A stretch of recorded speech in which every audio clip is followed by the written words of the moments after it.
Com o anúncio de uma dívida de 20 bilhões fora do balanço, o caso das Americanas pode ser considerado um escândalo.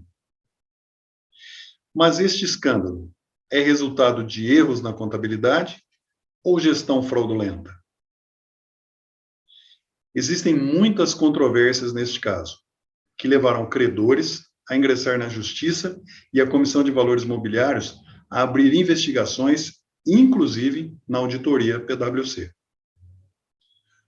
O que pode acontecer com as Americanas após esse escândalo? Vamos aos fatos.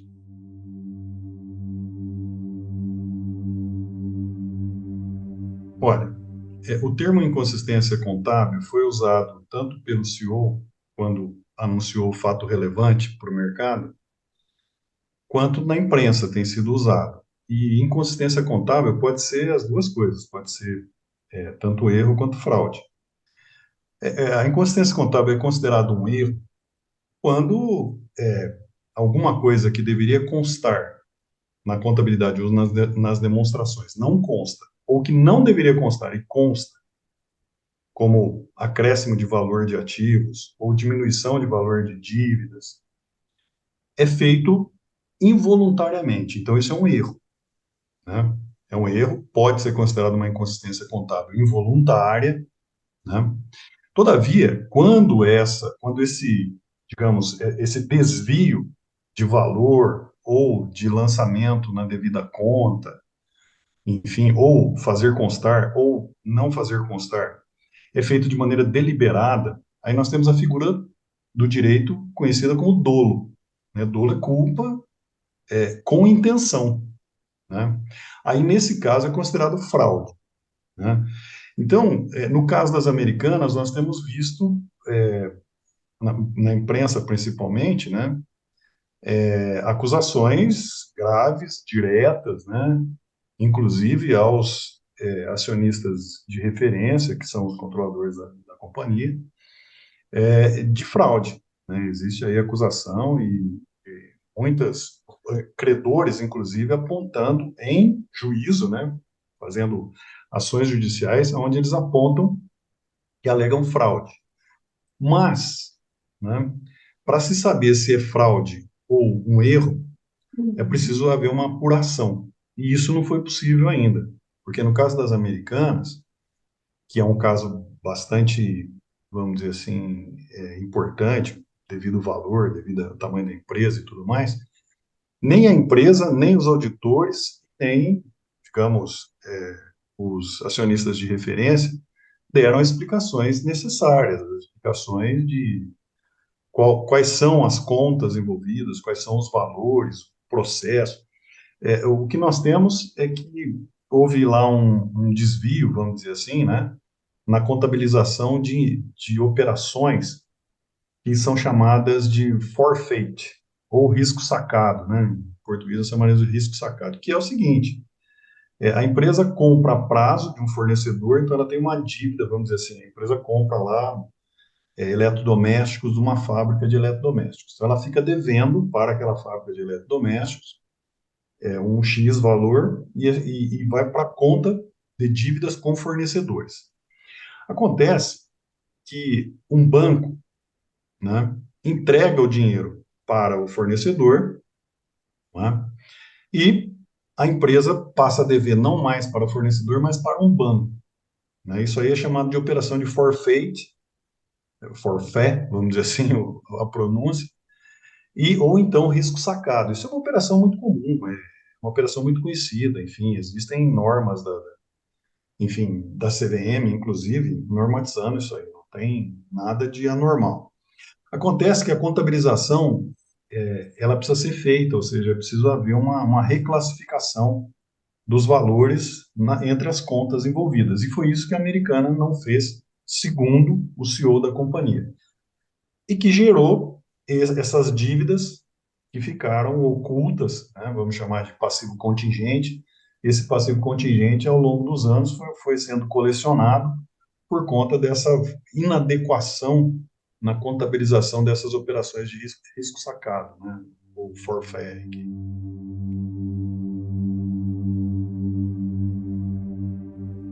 Já aconteceram outros casos, não tão parecidos, mas os casos de inconsistência contábil já aconteceram aqui no Brasil, sim. Tá? Nós temos vários casos aí, enfim, no passado. Algumas empresas que surgiram com inconsistências nas suas demonstrações, mas é preciso abrir um parênteses aqui, viu? Em todos esses casos que aconteceram, a maioria deles, eu acredito que a totalidade, não se comprovou fraude contábil, mas sim uma fraude de gestão. Porque a contabilidade, na verdade, ela é um instrumento técnico bastante, digamos assim, bastante regulado. Ela é suficiente, a contabilidade ela é suficiente para mostrar a situação de patrimônio, de resultado, de fluxos de caixa das empresas, das entidades também. Não são só as empresas que usam a contabilidade. A contabilidade é uma prática, né? Dentre as práticas que fazem o mundo funcionar, eu acho que a contabilidade, se não a mais, uma das mais reguladas que existe, né? E o que acontece é o seguinte, existem desvios, né? Desvio da gestão, né? E acontece esse tipo de questão, ou seja, as demonstrações elas deixam de mostrar o que deveriam mostrar e levam os usuários da informação contábil a tomarem decisão errada. Ou seja, um exemplo seria o seguinte: se essas operações estivessem sendo contabilizadas de maneira correta na, na americana, muitos investidores não teriam comprado as suas ações, né? Mas eles compraram porque não viram essas dívidas, né? Então isso levou a um problema. No caso dos outros casos que aconteceram aqui no Brasil, aconteceram alguns casos com bancos, né? Descobriu-se que os bancos não tinham o devido esmero, vamos dizer assim, o devido cuidado na contabilização das suas operações e quando se levantou, enfim, quando se ficou sabendo, tinham dívidas, né? Não contabilizadas ou dívidas com valores subavaliados, porque isso pode acontecer também. Ele fala, não, eu contabilizei a dívida, só que o valor da dívida não está correto, né? Então isso aconteceu com bancos aqui no Brasil, com outras empresas, inclusive. Em nível mundial, aconteceram casos e casos bastante significativos, viu? Um precedente muito importante que aconteceu nas últimas 2 décadas foi o caso da Enron, da WorldCom e da Tyco nos Estados Unidos. Foram 3 grandes companhias que tiveram mais ou menos o mesmo problema, ou seja, eram empresas, digamos assim, que a gente chama de blue chip, ou seja, no mercado, empresas com ações negociadas, procuradas, valorizadas.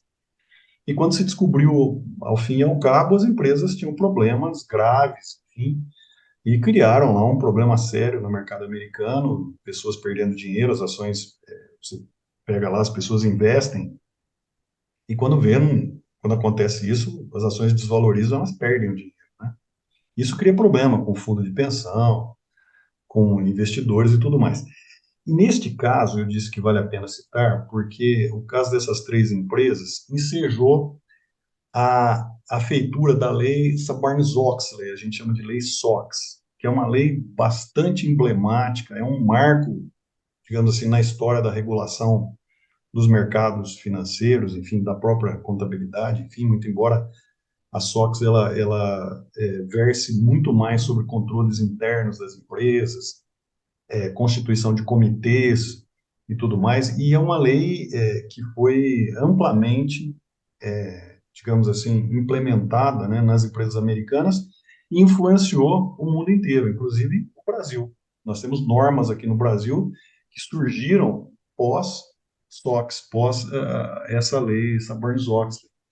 E por conta de que esses problemas que acontecem nas empresas, eles na verdade não são problemas da contabilidade. Conforme eu disse, a contabilidade ela é suficiente para mostrar patrimônio e resultado, mas ela surgiu por conta desses problemas de gestão, de operações, enfim, que causam problemas que, enfim, são difíceis de se fazer aquilo que os americanos chamam de disclosure, ou seja, de mostrar, né, fazer a evidenciação. Então, já tivemos vários casos. Um outro caso, desculpe me alongar um pouco, mas o último caso que aconteceu na Europa, foi agora em 2020, foi uma grande companhia chamada de Wirecard, uma empresa alemã, que também, vamos dizer assim, da noite para o dia, apareceu com uma dívida gigantesca de aproximadamente 2 bilhões de euros e não se conseguiu, enfim, fazer alguma coisa para justificar. Inclusive, existem pessoas presas, né? O CEO da companhia está preso, inclusive.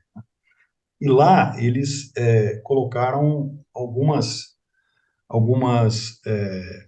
sugestões de regulação que vão muito além da regulação da contabilidade. É isso. Bom, aí eu só posso dar as hipóteses, né? O que vai acontecer ainda não sabemos por conta de que as informações ainda estão muito vagas, né? Mas o que pode acontecer é o seguinte: em primeiro plano, ela pode se recuperar, né? Porque na verdade já foi concedido em juízo, né? Ou seja, o que a Americanas fez? Foi lá, fez uma petição para o juiz e disse o seguinte: olha, devo, não nego, inclusive devo mais do que está na minha contabilidade, foi isso que eles fizeram, lá a cifra parece que são 43 bilhões, só que eu não posso pagar, enfim, e o juiz concedeu uma liminar dizendo, olha, então os credores vão ter que esperar, a empresa vai apresentar um plano de recuperação, continua trabalhando, e aí existe um tempo lá para se tentar pagar e viabilizar a empresa. Isso aí é uma figura jurídica que nós temos aqui no Brasil, que se chama recuperação judicial. Então, pode acontecer isso, ela pode ser recuperada. A segunda hipótese é a negativa disso, ela pode não ser recuperada. O plano dela pode ser que não seja aceito, ou então pode ser que seja aceito, mas ela não consiga cumprir, não pague as suas dívidas, e ela surge a figura da falência, né? Ou seja, ela pode ser liquidada. E aí, liquidada é o seguinte: para as operações, afasta-se a administração e começa a pagar as dívidas, liquidar os ativos e pagar as dívidas, os passivos, né? Primeiro, trabalhistas, tributários, assim por diante. Tem uma ordem para se pagar as dívidas.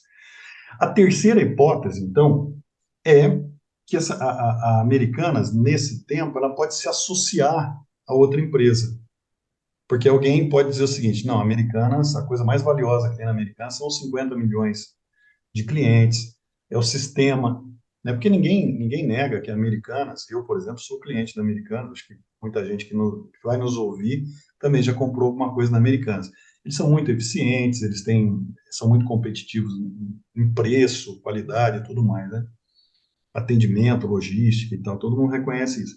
Então pode ser que alguma empresa, algum outro player se associe, coloque dinheiro nas Americanas e continue operando. Isso já aconteceu aqui no Brasil, no banco.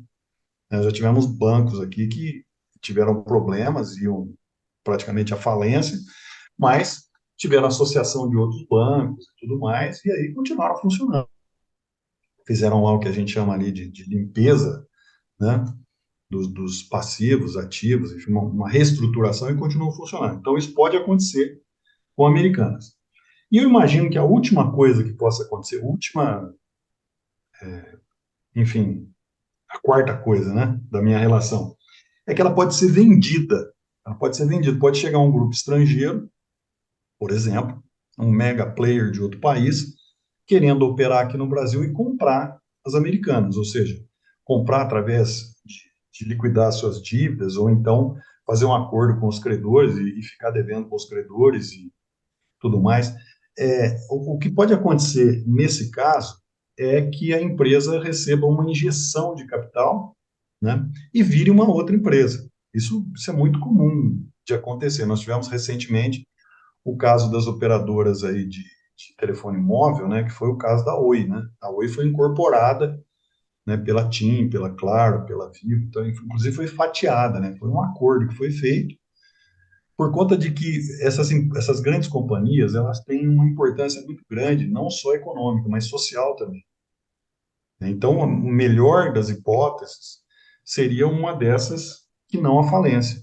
Seria ela Sim. conseguir sair dessa recuperação, que eu acho, enfim, a primeira possibilidade, ou então ser vendida, ou se associar a outra, mas continuar funcionando. Esse seria o melhor dos mundos. Uhum.